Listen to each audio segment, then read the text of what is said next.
Well, that was a close one. A big win for the Tampa Bay Lightning on Saturday helps them get 1 point away from first place in the Atlantic Division. To help, they signed a couple of prospects. Is Isaac Howard finally making his way towards Tampa Bay?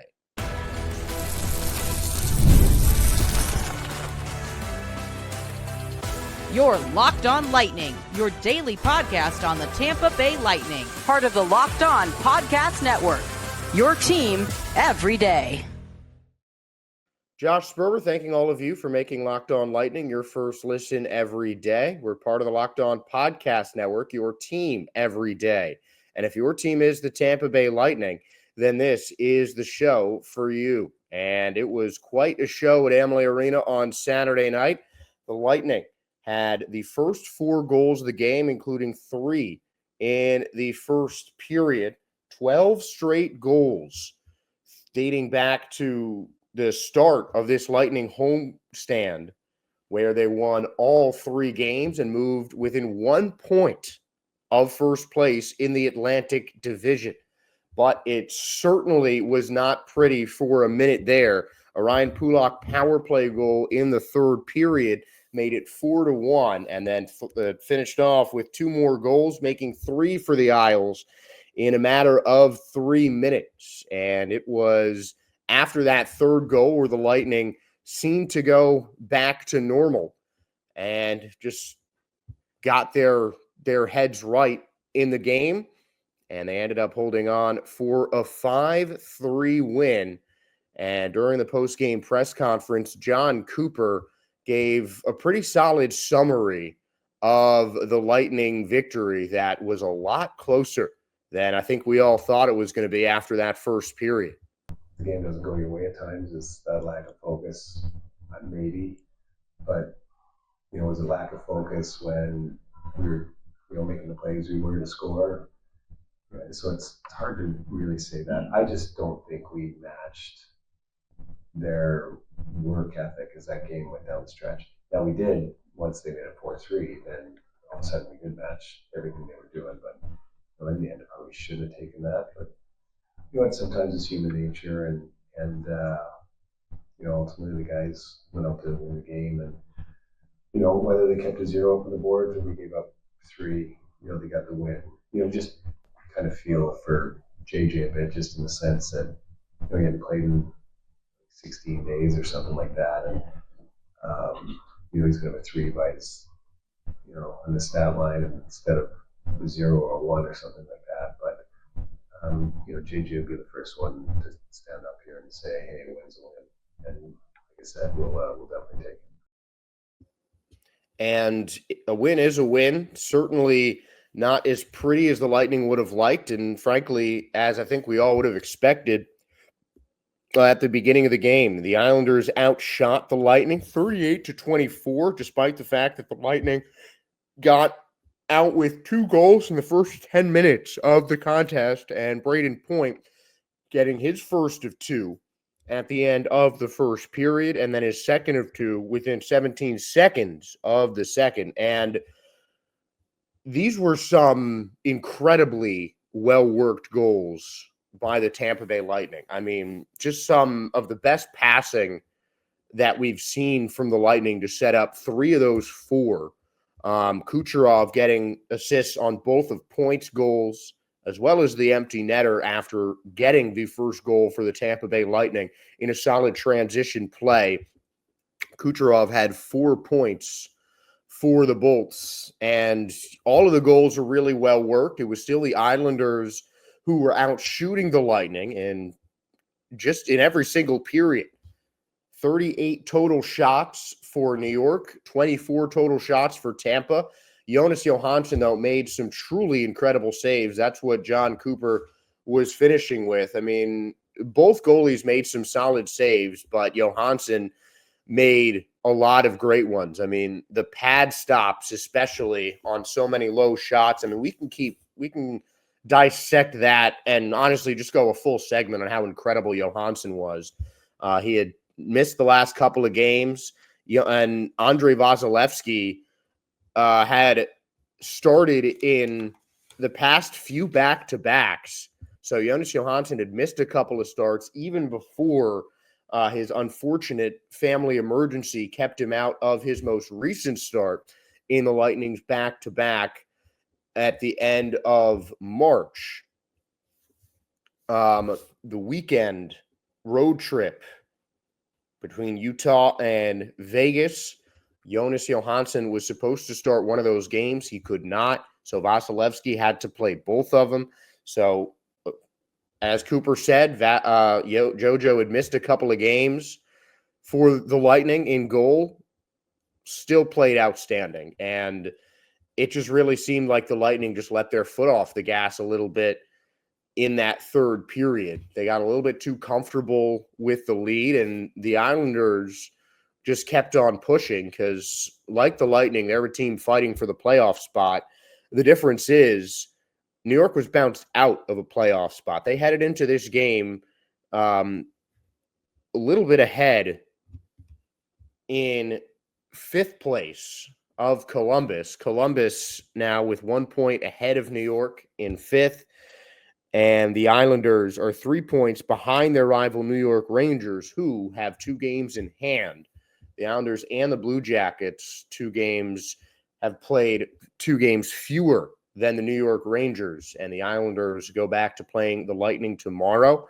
Lightning doing their best to try and spoil the Isles' playoff chances. Well, they've got a big week coming up in terms of postseason implications. A 4-game road trip in the most crucial road stretch of the season and leads into a crucial home stretch as well. And for the most part, the rest of the games the Lightning are playing this season are against playoff teams. And the one team that might not be in the running for the postseason right now is Buffalo.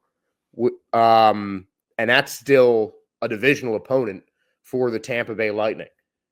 The Sabres haven't been officially eliminated from the postseason yet. They have 68 points, though. The other teams in the NHL with 68 points or lower currently, Seattle Kraken, San Jose Sharks, Nashville Predators, and Chicago Blackhawks, all have been eliminated from the playoff race. The Sabres are with 1 game played more than the Ottawa Senators. Currently, they are 15 points out of that 4th playoff spot. So by the time the Lightning play the Sabres, they might be eliminated from the playoffs, but they've got a whole lot of tough teams coming up. The Islanders at home, the Islanders on the road, the Senators, then the Sabres and the Rangers, all 4 teams that are somewhat fighting for a playoff spot. They play the Sabres again in their penultimate game at home after games against the Maple Leafs, Red Wings, and then they finish off against Florida with the final day of the regular season, a battle against the New York Rangers on April the 17th to finish things off for Tampa. So the Lightning definitely control their destiny when it comes to a playoff spot. They need some help. In first place on April 8th, the Lightning have a day off, but the Maple Leafs are in Sunrise playing the Florida Panthers. So that is certainly a game that we will have our eyes on next week, which is hard to believe that it is almost April. But it does mean that the Lightning are in the thick of a playoff race, and they'll have some important road games to try and make up for that. Nikita Kucherov, 2 straight 4-point games. His point streak now 17 points over his last 8 games. And Kucherov did pass Leon Draisaitl in terms of the point lead in the NHL. Nathan MacKinnon scored 1 goal in the Avalanche's last game, meaning that Nikita Kucherov starts the week with 109 points, tied for first in the Art Ross race for the point lead in the entire NHL. And he also ended off March, as we mentioned, on that high note. Today is the last day of March, so we ask, who is the Lightning Bolt of the month for the month of March? Is it Nikita Kucherov or is it someone else? We'll reveal our picks and nominations before you go to Twitter and vote for yourself at LO_Lightning. We'll be right back with the Bolt of the Month nominations here on Locked On Lightning.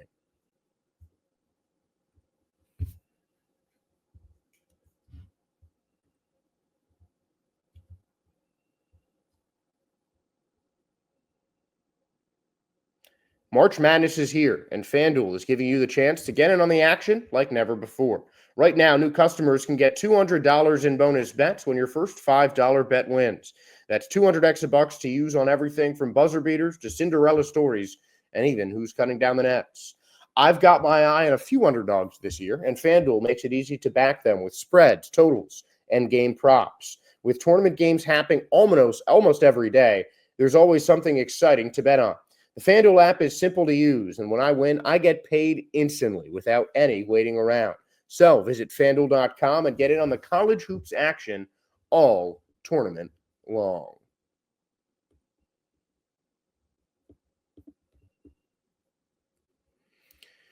March Madness indeed, and it's been a pretty great month for the Tampa Bay Lightning, moving up from third place to second place in the Atlantic Division. And they are within 1 point of first, about as close they've been to first place this season.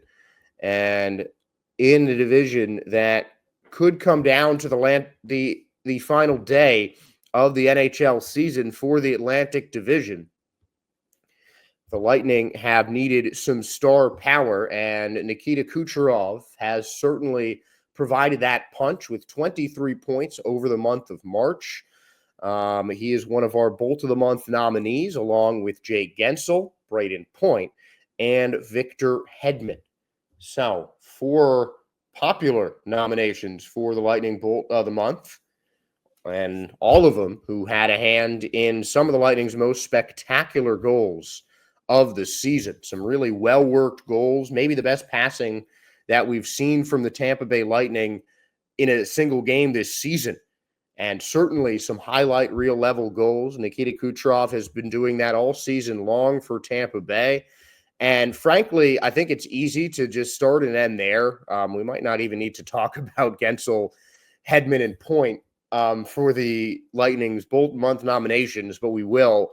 I just think it seems like it's Nikita Kucherov's race to lose. Of course, you guys can also vote on the poll that is now live on X at LO_Lightning. Nikita Kucherov finished off the month of March with 2 consecutive 4-point games and 8 straight games with at least 1 point, 5 goals, 12 assists, and 17 total points over the course of his 8-game point streak. And as usual, Kucherov has been the engine that makes the Lightning's offense go, and getting himself back into the thick of the Art Ross race when it really seemed like he had fallen out of it. And obviously, that's not the only reason that Nikita Kucherov is out there scoring goals. He's certainly about more than just individual acclaim, but he is just an elite player. And when the Lightning need some goals, he is going to play a part in that, plain and simple. He had the primary assist on the empty net goal, primary assist on Brayden Point's goal, secondary assist on Brayden Point's first period goal, and the goal that gave the Lightning the opening lead within the first 2 minutes of the game. And the Lightning have gotten off to some really fast starts. Nikita Kucherov has typically been a big part in that for Tampa Bay. He is certainly my pick for the Bolt of the Month for March. You guys can vote for yourself, but certainly plenty of good candidates from Tampa Bay over the course of March. Victor Hedman was the Lightning's highest scoring defenseman in March. In 14 games, had 4 goals and 8 assists with a plus-minus of +6. That was also a high among Lightning defensemen. And quite simply, Victor Hedman has been one of the best all-around defensemen for the Lightning this season and maybe in the entire league. I mean, again and again, he contributes to the Lightning offense. In transition, he is among the league leaders in assists for defensemen, and he continues to lead the Lightning in points among a defenseman. Also, Hedman tied for fourth with rookie sensation Lane Hudson with 59 points. That is tied for fourth among defensemen. And his assists, Victor Hedman, he has 46 assists so far on the season, which leads all Lightning defensemen and has him in sixth in the league for blue liners, behind Hudson, Quinn Hughes, Cale Makar, Zach Werenski, and Adam Fox. So Victor Hedman has been one of the best defenders in the NHL for a long time now. And whenever the Lightning are winning games, Victor Hedman is usually playing a big role in that. He had the primary assist on Nikita Kucherov's goal to open the scoring in the first period, and got his second assist of the game on the empty netter with 15 seconds left. It was Jake Gensel who scored that empty netter, and he is going to be our third nominee for March for the Bolt of the Month, tying Braden Point for the plus-minus lead for the Lightning over March. And Gensel, 10 goals, leading the team, only Lightning player with double-digit goals in the month of March. 6 assists, which were behind McDonough, Radish, Hedman, and Kucherov, as well as Yanni Gourde for the most of the month in March. Nikita Kucherov leading the way with 17, but Gensel with a couple of big empty net goals and continuing to show that he's one of the best offensive players in the NHL. He is now up to 72 points this season, and his next assist will be the 300th of his career.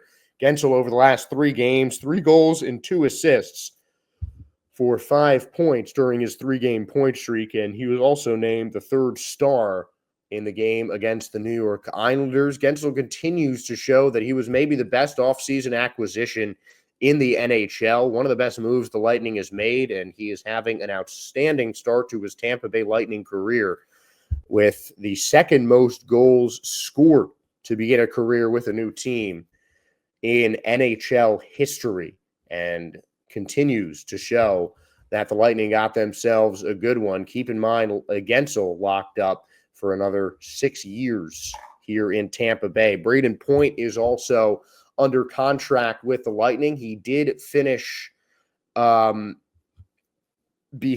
Brandon Hagel for fourth most points by a Bolt in the month of March. 7 goals and 6 assists, but he had a +8 in plus-minus, where Hagel had a +1, and Point also won 45% of his faceoffs with 19% of his shots going in over the month of March. And Braden Point also had 4 power play points, tied for second with Jake Gensel, and both tied behind Nikita Kucherov for second in power play points in the month of March. Point also had a game-winning goal. Gensel had 2, Nikita Kucherov and 3 other Lightning players, aside from Point, had 1 game-winning goal over the course of March. Braden Point has been solid on the face-off, making some just really smart decisions, getting to the right spots on the ice as he always does. Truly a big part of the Lightning offense, and he has established himself as one of the best players in the entire NHL. One of the first 6 players selected to Canada's 4 Nations face-off team, and he played a pretty big role in that 4 Nations victory for the boys of the North over the February break. So those are our 4 Bolt of the Month nominees for March: Nikita Kucherov, Victor Hedman, Braden Point, and Jake Gensel. If you go to our profile on X at @LO_Lightning, please give us a follow, and the winner of the fan vote will be announced on tomorrow's show when the clock strikes April. And the clock has struck signing time for a couple of Lightning prospects, including one of their top prospects, but it might not be who you think. We'll talk about some of the 2 Lightning prospect signings they made over the weekend and what it means for the potential of Isaac Howard joining the Blue and White at some point this season.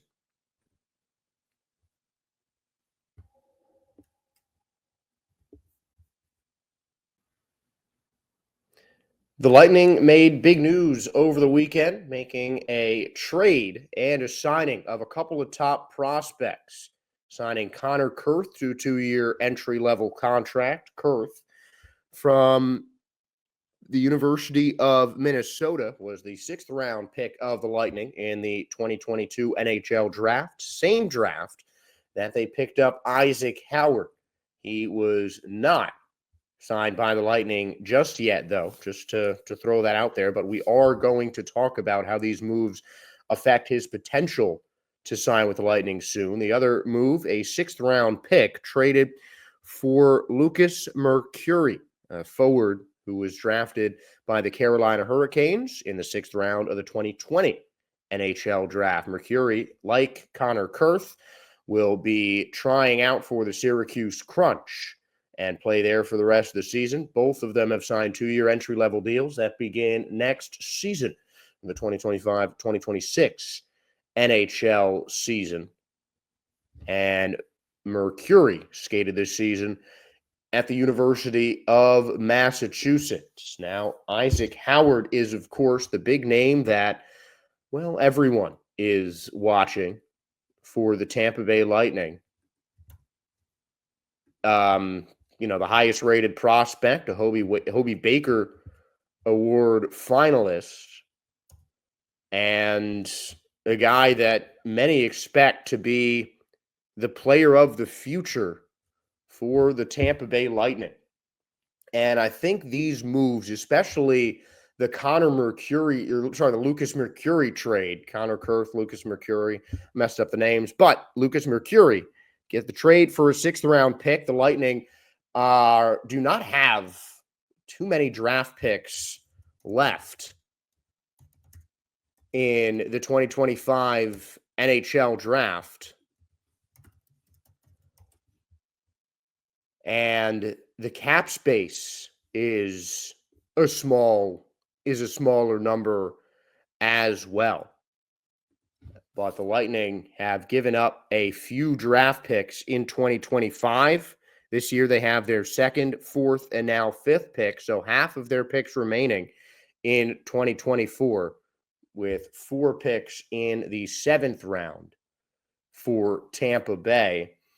And I think that, fewer draft picks just means less rookies in competition. I certainly expect Isaac Howard at the very least to be in preseason camp, but the Lightning do need to make some salary cap moves before they can sign Isaac Howard this year, especially if the rumors are true that Isaac Howard is interested in starting with the Lightning this year and getting there for the stretch run.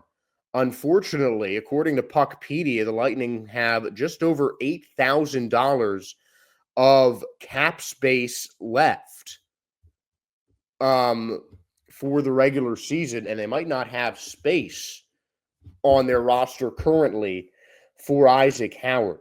But fewer draft picks, fewer guys they could pick up this year just means fewer contracts that they're going to need to sign, and it gives them the potential to clear some more space in the offseason. I just think it's going to be difficult during the year to clear enough cap space, not only for the Lightning just to sign Isaac Howard this year, but for him to be able to burn a year of his contract in his entry-level deal and play with the Lightning right now. So I think it's a lot more likely that in the 25-26 season that we see Isaac Howard than we do for the stretch run of the postseason, but it certainly remains a possibility.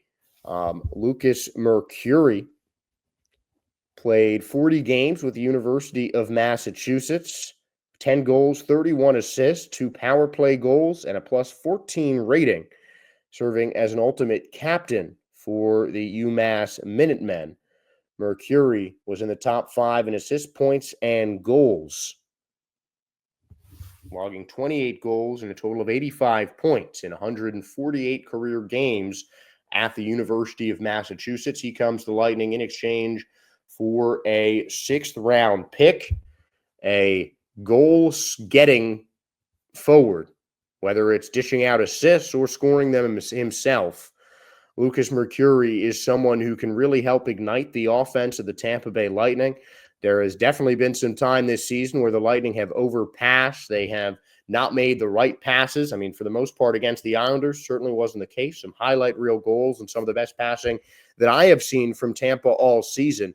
But I think the idea with Lucas Mercuri is just another forward who can help the Lightning clean up their puck movement up the ice and just be another really solid passer who can move the puck forward for Tampa Bay. Now, Connor Kurth is a bit more well-known of a name among Lightning fans. He had 18 goals and 39 points with 4 game-winning goals that led the Minnesota Golden Gophers, finishing with a plus 31, tied for 3rd in the NCAA and leading all Minnesota Golden Gopher skaters. He also led the Golden Gophers in plus-minus, 2nd in goals, tied for 2nd in points, and had a total of 6 game winners in 115 games with the Gophers, 32 goals, 71 points for the 2022 6th-round pick.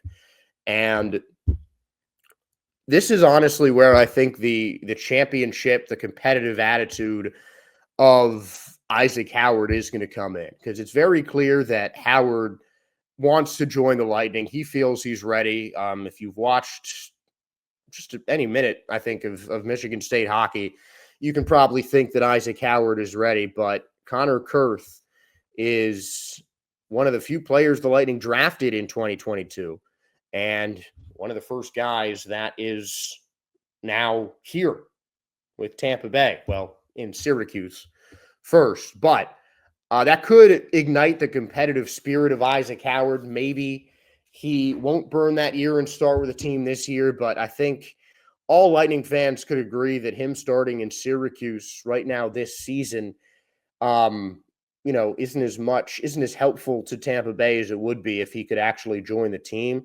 Regardless, I mean, he'd be a bottom 6 guy right now, I think, for Tampa, which is a solid start. But I don't know if adding a rookie to the mix right now would even be the best thing for the Tampa Bay Lightning. I think Isaac Howard in the AHL certainly might help his development.